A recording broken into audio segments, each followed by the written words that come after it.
Welcome back to The Edit by Engage Creative. I am Sophie. I'm Amy, and we're from Engage Creative, a marketing agency that specialises in working with wedding-based businesses. And today we decided to talk about all things influencer marketing. I think it is a subject that literally every single one of our clients has spoken about at one point or another. More like, how can I make this work for me when there's so many e-com brands using it? So thought we'd deep dive. There's certainly sub areas of the wedding industry that it works for better than others, and kind of even the nature of it has changed. So we're going to deep dive into that today and hopefully give you some inspiration on how you could potentially work in some influencer partnerships into your marketing. Well, firstly, let's just go back to the start. What does influencer marketing look like in the wedding-based industry?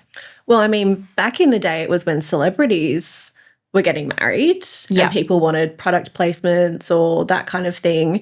And it's kind of evolved celebrities to big influencers with big followings. Or and even micro-influencers. Well, that's what we're seeing more now. People that are wanting to create personal brands. Yeah. And they're either a personal brand and then they're getting engaged and kind of want to take people along for the journey. Yeah. Or they don't have a personal brand, they get engaged and think, okay, well, this can be my opening into becoming a micro-influencer. So it's a very interesting landscape. But I think the main thing when it comes to weddings versus, say, a product-based brand for beauty or wellness is, at the end of the day, it's someone's wedding day.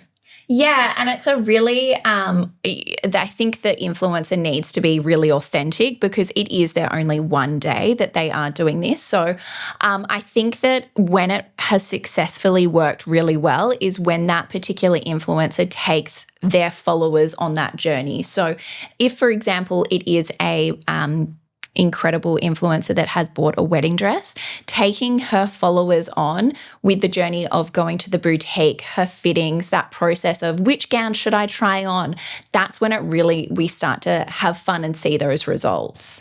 Well, you also, they want to pick vendors that they actually want as part of their wedding. They're not just going to pick, well, you'd hope, they're not just going to pick a brand to work with for the sake of it. Yeah. You want it to be really aligned. So finding that can be a bit difficult. And I think as a wedding business, you have to be mindful of the opportunities and explore them when they become available, but also not get too disheartened if someone doesn't decide to go with you and proceed with that kind of influencer marketing activity, because at the end of the day, it's their wedding and they should be able to choose the vendors that they want to work with. Yeah, and I think that when we start to see it working really well is when it is confirmed, it is taken into consideration a really clear strategy.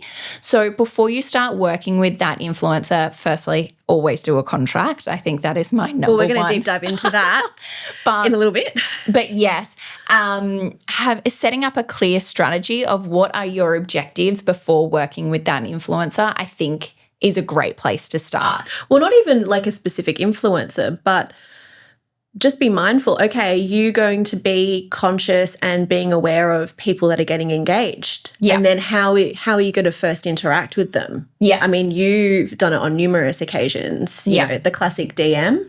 Yeah, 100%. I think that once you see an influencer that has been engaged, reaching out via DM is an incredible place to start. And that's where I have seen it most successfully worked. The other thing is to keep in mind as well, on the flip side, is you might have people coming to you and reaching out and saying, hey, I'm getting engaged and how can we work together? And I think it's important to kind of assess what would or not align or what would be like a good return on investment for those smaller micro influencers. So, they might not have a big following, but can you look at things like their aesthetic of their personal brand, the other vendors that they have lined up. Again, having a conversation in terms of what can they bring. It might not necessarily be following and visibility, but what could they bring from like a content creation perspective that you could then utilize in your marketing as a bit of a trade-off contra deal for them. Yeah, and I think that when I look at overall influencers, the most successful partnerships has been when the followers are taken along for the journey. So it starts at the beginning of what do I even want? Who am I aligning myself with? And that follower in that agreement has taken her followers or his followers along with the journey of deciding the venue, the bridal designer, the photographer, what is involved. That's when I start to see the best return on investment from a vendor's perspective, because the followers have really bought into that journey. They've got that brand loyalty, and that's where I see it has like a great synergy. Yes, and I think that's very specific to bridal designers, because I think that's what we do the most with in terms of marketing partnerships. But I think for your individual business, so for wedding venues, can they take people on the journey in terms of a property viewing? If you offer a tasting, if you offer accommodation, selection of like if it's not a dry hire, if it's a full service, when they're selecting the certain elements of the styling or whatever that you offer, can they do a voiceover piece or something? You know, how many pieces of content can be created at different points of the journey related to your business and how you interact with a client that can be turned into a piece of content. So it's not just necessarily now about the end photos and them potentially being in like a magazine or on a blog or on a website. It's about how we can create trust. Well, how can we create pieces of content that are going to give me, you know, it's not just the one photo, the one moment in time, and that's it. How can I actually, build trust by building a relationship with this influencer who is essentially providing you like word of mouth on steroids, so to speak. 100%. Well, let's definitely talk about the common mistakes that are made, because I think that when you do align yourself with that particular influencer, then obviously we have quite a good amount of experience working with. Learn from our mistakes. So what are the biggest mistakes that you feel vendors make that others can learn from? I think they get really excited about the opportunity and just say yes, and it becomes all about what I can like bring to the partnership versus actually sitting down and going, okay, what can I get out of this experience? And it's getting into like the nitty-gritty of how many pieces of content, what style of content, when is it going to be delivered, in what format is it delivered, are they posting it to their channels, am I allowed to post it to my channels? Well, that's the first thing that I would really say as a place to start, is doing up a contract and having it as what we will deliver versus what the influencer will deliver, and have that bad boy signed, because that's a really, really important place to start. Especially if your service that you're offering or your product that you're delivering is a certain price point. And again, that's something else you have to consider in terms of if you're giving it for a full 100% discount, if you're giving it for a percentage off. You also have to look at the value of what you're potentially, you know, giving out to make sure that it's equitable. Because again, the visibility piece is kind of really hard to get a test on in terms of like the actual return on investment and how many eyeballs see that and end up being inquiries and end up being bookings. So you've got to make sure from like a content piece it's really solid with what you're getting in return. Yeah, well, I guess they're our kind of key fundamental what not to do. But if you're a new business, how would you say they're kind of starting out using influencer marketing? What would you say would be the great place to start? I think the main thing is just being aware of it. Yeah. So I think, you know, looking at opportunities that if someone gets engaged and being like, oh, would that work? Is that a good alignment? Is that a good alignment? And starting conversations. Yeah. But then also, you know, having a plan of attack, because it essentially, for the most part, it's a bit of a rinse and repeat. If you know what you want to get out of an influencer opportunity, and obviously it does scale between micro influencers and influencers with larger followings.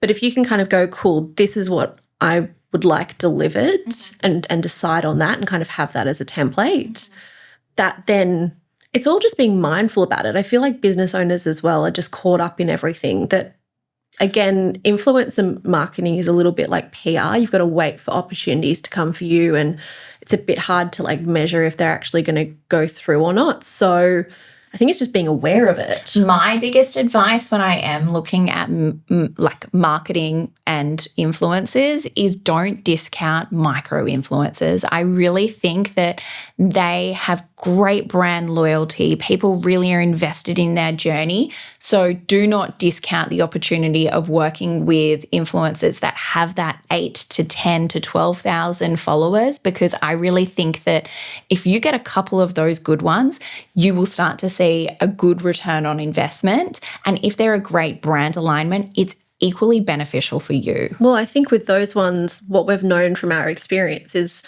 those followers are by far more engaged, interactive, invested in that influencer's life and content than, say, some of the bigger ones. Yes, yeah, and it's more authentic. I think that's the biggest kind of takeaway when I see the micro influencers and the journey of their wedding day. I actually have a question for you. Do they need to be engaged to be an influencer? Look, this is extremely specific to bridal designers. I do like playing around with some influencers trying on bridal gowns in a boutique. And if they have a great following, having them come along to play dress ups or to show what that moment could be like in time, or come with me and my girlfriends while we have fun in a bridal boutique trying on our favorite styles, that's when I think it could be really fun and powerful. So no, not necessarily, but that is very specific to bridal designers or bridal boutiques. Or suits. Yeah, like any kind of like accessories, clothing. Yes. But any other kind of vendor, I don't know if it would apply as greatly. Because I think there is a little bit of an element of girls wanting to play dress ups and have fun that adds a little bit of excitement and kind of trust and fun, and people are like, oh, this is a great brand. But I think that they really do need to be in that demographic that are girls specifically in that, say, 20 to 35, maybe even 40 like range that would be potentially getting married.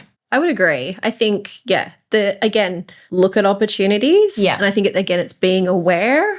And, we don't necessarily want to add another thing to people's plate, but I do think that it is, especially with TikTok growing, Instagram, also with YouTube kind of having a resurgence and people doing those, influencers doing longer form content, it is something to be aware of and ideally try and work, certain opportunities into your schedule, whether you initiate them or people come to you and want to have that conversation. Yeah, well, thank you so much for listening. Yes. I hope that was a little bit of insight of kind of our key takeaways of influencer marketing and where you can go in that journey that it can open for each business. Just remember to get an agreement. Yeah. All right, bye.